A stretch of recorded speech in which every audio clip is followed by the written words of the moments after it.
ആളുകൾ ഇതുപോലെ വലിയ ഇഷ്ടവും തലരോടലും തന്ന ആളാണ്. എല്ലാരും കൂടിയാണ് പറഞ്ഞ പറ്റൂലല്ലോ. ഉള്ളത് കൃത്യമായ എവിഡൻസിന്റെ അടിസ്ഥാനത്തിലാണ് പറഞ്ഞത്. CM ഉസ്താദിന് വലിയ വാത്സല്യമായിരുന്നു. SYSന്റെ സമ്മേളനം നടന്നു കുറ്റിപ്പുറം പുഴയിൽ വെള്ളമില്ലാത്ത സമയത്ത്. വാഫി പ്രഥമ സന്നിധാനം നടക്കുന്ന അവിടെയാണ്.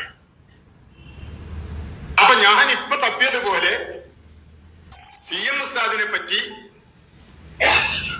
സംബോധന ചെയ്യാൻ പറഞ്ഞു. ചെമ്പിരിക്ക കാവി സമസ്തയുടെ വൈസ് പ്രസിഡന്റാണ്.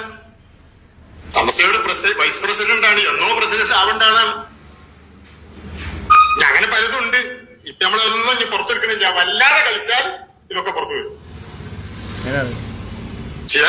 CM ഉസ്താദിനെ ഇങ്ങനെ ചെമ്പിരിക്ക കാവി എന്ന് പറഞ്ഞിട്ട് പിന്നെ മൂപ്പര് പ്രസംഗിക്കുന്ന അവസരത്തിൽ പറഞ്ഞു. എന്നോട് നേരിട്ടും പറഞ്ഞു. പ്രസംഗിക്കാൻ വിളിച്ച മൂപ്പരിനോട് പറഞ്ഞു, നിങ്ങൾ എന്നെ ചെമ്പിരിക്ക കാവി എന്നാണല്ലേ പറയുന്നത്. ഞാന് ഒരു വിദ്യാഭ്യാസ പ്രവർത്തകനാണ്. എന്നിട്ട് അദ്ദേഹം മൈക്കിൽ വന്നിട്ട് കുറച്ച് സമയം പ്രസംഗിച്ചു. അത് എപ്പോഴും അതിന് റെക്കോർഡ് വേണ്ടി എന്നാൽ കിട്ടും.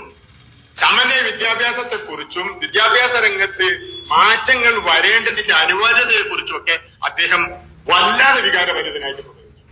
എനിക്ക് പറഞ്ഞാല് അള്ളാനായിട്ട് അടുത്ത ആൾക്കാര്, ഒരു സൂഫി ടച്ച് അള്ളാന്റെ ഔലിയാക്കൾ എന്നൊക്കെ കണക്കാക്കാവുന്ന ആൾക്കാര് CM ഉസ്താദ് പറയുള്ളൂ. അള്ളാഹു ഖബറിൽ വെളിച്ചമാക്കി കൊടുക്കുമാറാവട്ടെ.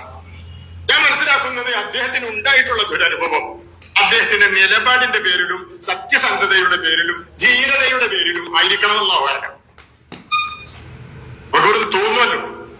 അപ്പൊ ചുരുക്കത്തില് CM ഉസ്താദാവട്ടെ, KK ഹദറത്താവട്ടെ, കാളമ്പാടി ഉസ്താദാവട്ടെ, കാളമ്പാടി ഉസ്താദിന്റെ കാര്യം ഞാൻ പറഞ്ഞു തീർത്തില്ല.